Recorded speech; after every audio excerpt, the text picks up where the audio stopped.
check. We are back. And I'm very excited to be doing this track breakdown. This song has been a very long time coming. It is called I Don't Recognize You Anymore. And it's one of those tracks that kind of just wrote itself. As soon as I got the core idea down, I exported it. I played a festival about a year or even a year and a half ago in Nashville, and that's where I first played it, and the reaction was absolutely incredible. I shared it to my story. The reaction was equally as incredible. We then shared it to TikTok.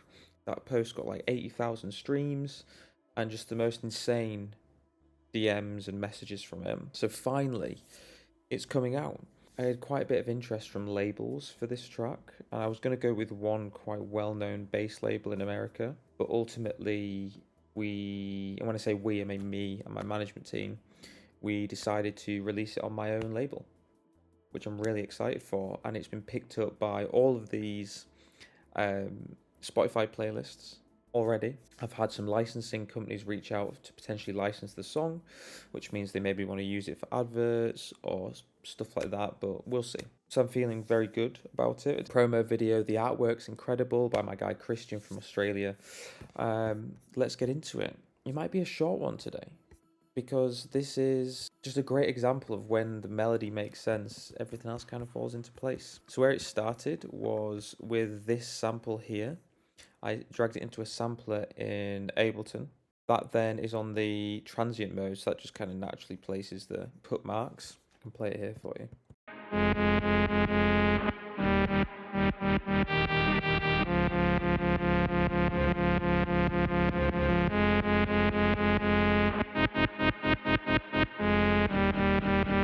It's infinitely fun, and I basically did what I was just doing then. I was clicking around on the keyboard a bunch until I got a melody that I liked, which sounds like this.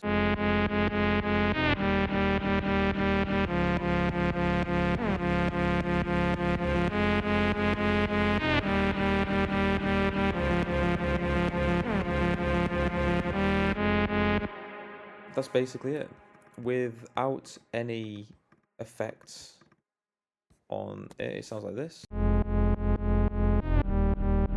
So it still has the same timbre because that's in the original sample that I chopped up, but essentially multiband compressed it. I always do this, really, and you can see I've really pushed the top end here, and I've also boosted the output by 4 decibels.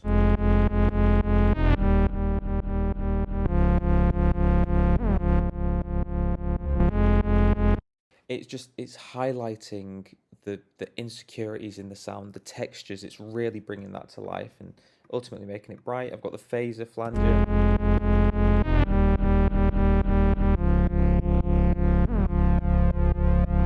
which is used in the drop section, but obviously I haven't even turned it on here. I must have just been experimenting. And then EQ, again, cutting the lows and then boosting the highs.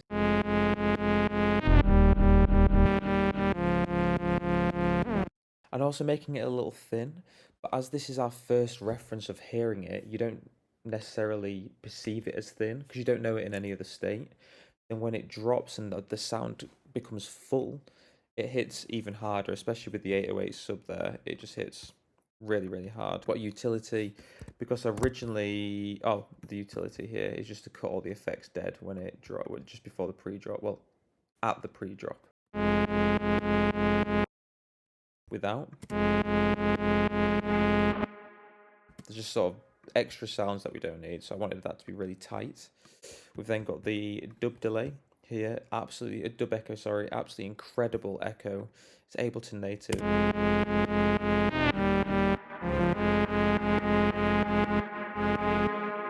You hear the hunk, hunk, hunk, hunk, hunk, hunk, hunk.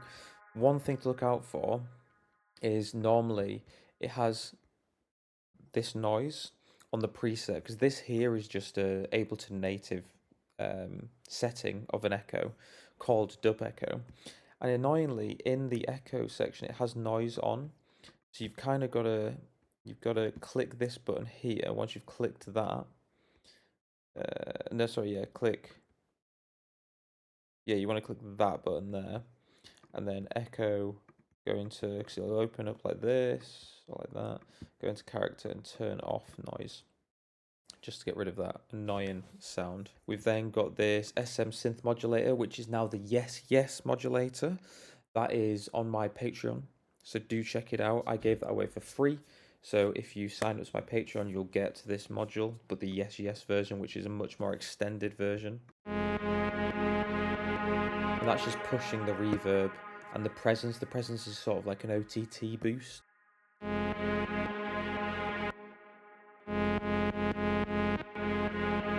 know, it's washing it out, so then when it drops and it's dry and it's full of warmth, you've got even more impact there. Multiband compressing it again. A bit of filter work, which kind of just, you know, opens up towards the drop. Limiter, which is making sure there's no clipping, and if that's hitting the roof, at least it's hitting it at 0. And then, not even used, but I guess originally with that, I was probably going to filter it out like that, just towards this section. So that's the intro chords done. And I mean, that came about pretty quick. It was like, sourced the sample, did the chopping. I was like, okay, this is kind of cool. Processed it a bunch, and I'm like, okay, we're really getting somewhere now. So then simply just adding the groove. And I tried a few things, like I added the drums from the drop.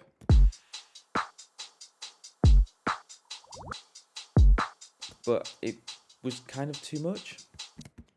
I really wanted to strip it back and have the focus just be on the chords. Little intro effect. This really cool sort of stretched sample here, which is from this sound. Mental. Really interesting texturally. So then I found this pocket and then just looped it.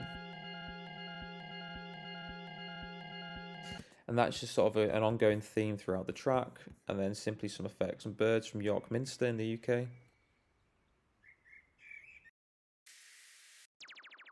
There you go.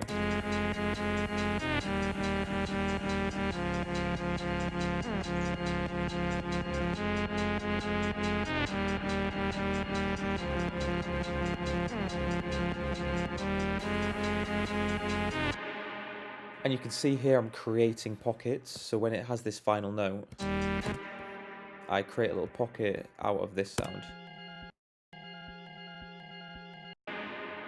And it feels like we're going somewhere, because then we get this little sine wave riser, and then all the effects build, build, build.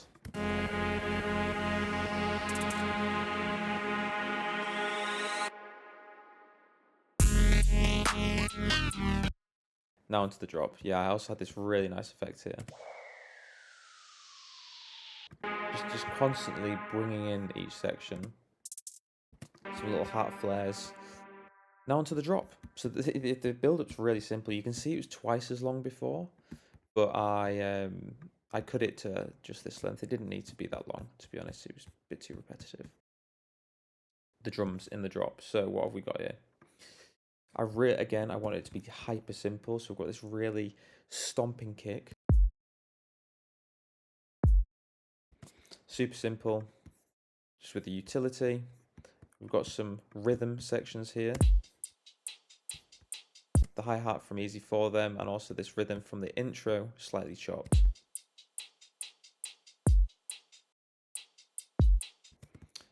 Hat flares. And then we've also got the clap snare, which is a layer of 2 samples. We've then got this ride. A little bubble sound, and then also the really important noise samples here.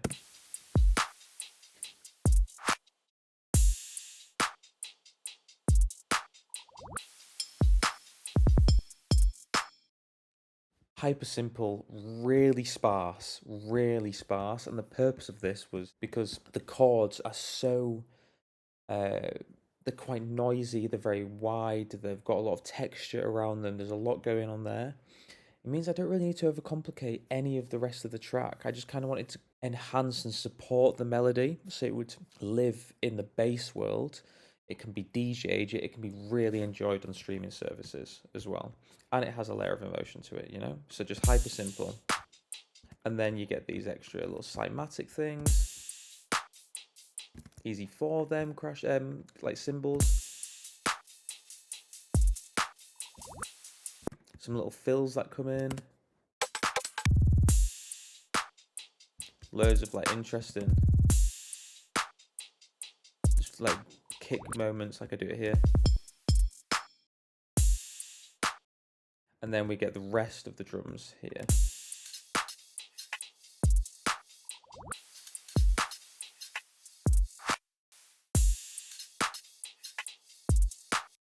A clap.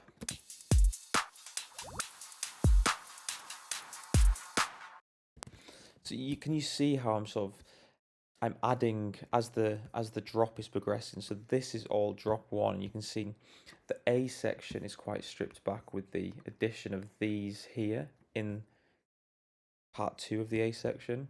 And in the B section of the drop, you can see I'm then adding much more drum influence, which is very, very fun. And then we've also got these crashes down here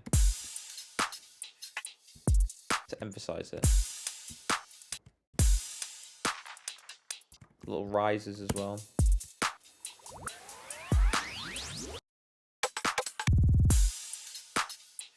It just makes sense. You can actually kind of hear how the track's meant to be rolling just from the drums and effects. It's a very simple track, this one. Just a few channels of effects here just to emphasize each moment. Onto the bass. It's literally just a sub. It's a Travis Barker sub sample that I found and didn't even need to be pitched because it was the right pitch. And in F. I don't know if it just stays the same, except from these ones, which are pitched probably an octave, 2 octaves. Dead simple. And it's just by pitching like this one here. This is interesting. So if you're watching this and you use Ableton, I pitched this up 2 octaves and I left it on the Beats Warp mode, which actually, if I bounce this to audio, you'll see it's sort of, you can kind of see it's slightly warped. And that's because it's in the Beats mode. Whereas if I did it in any of the other warp modes, it would sound a little different. But I just thought that sounded really nice up 2 octaves. It sort of gives that stretching and pulling feeling that I wanted throughout the track. I've got that. And then to support it, this really cool serum bass. It just sort of has that tonality to it. And that looks like this. So it's the sub. You can tell how long ago I made it. It's on the old serum. It's the wherever this sub two-tone thing's from. Ahi. So it must have been an Ahi sampler. What do you call it? Preset originally, but it's the sub. I've turned off this oscillator, and then this here's pitched up 3 octaves and -8 semitones. It just sounds wonderful. And if we look in the effects actually, so you can get that, no effects. So there you go. Very simple. EQ, a bit of EQ just to help shape the tonality of it. And then LFO tool here, and that's where you get in the dead clean. Just make sure when you do the LFO tool that it's not all the way to the right, because you'll get clicking. You want it just a little bit off. There you go, that's nice. It's pretty simple, to be honest. So if I show you now all the drums together.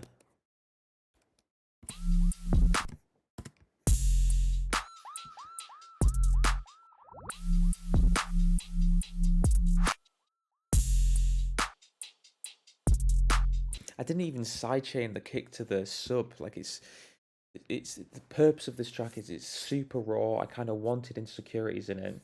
For so many years now, I've been making music so clean that it was refreshing to just not do that here. Just write in its simplest form and then release it. So the export that you guys hear is this. Just I clicked export, sent it to my distributors, and that's it. Done. There's no mastering engineer. Look what's on the master. This. That doesn't even work. There's nothing. It's just Vision 4X. I can see what's actually going on.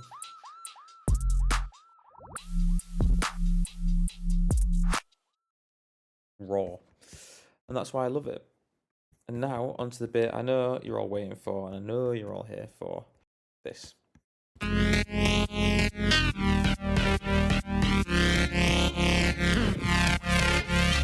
This wrote itself really quickly, and I think originally what I did is I kind of duplicated this into the drop, but it just didn't have the feel that I was looking for. So what we've got here is quite a lot of effects going on, so let's get through it. I've got this effects rack here that I've built. It now has that phaser that we saw in the intro is now on. And that's what's giving that sort of space, like tearing feel throughout, which is really important to this song. We've then got the multiband on again, which is then ripping those highs out. So when the phasers sort of peaking and creating these peaks and troughs around the frequencies, this band here is grabbing that, and that's why we're able to hear it so much more clearer. I've then got an EQ, just shaping, saturating it by a few decibels just to, crisp up some of those moments. What we got going on here? How do I? There we go. So we've got this sort of glitchy top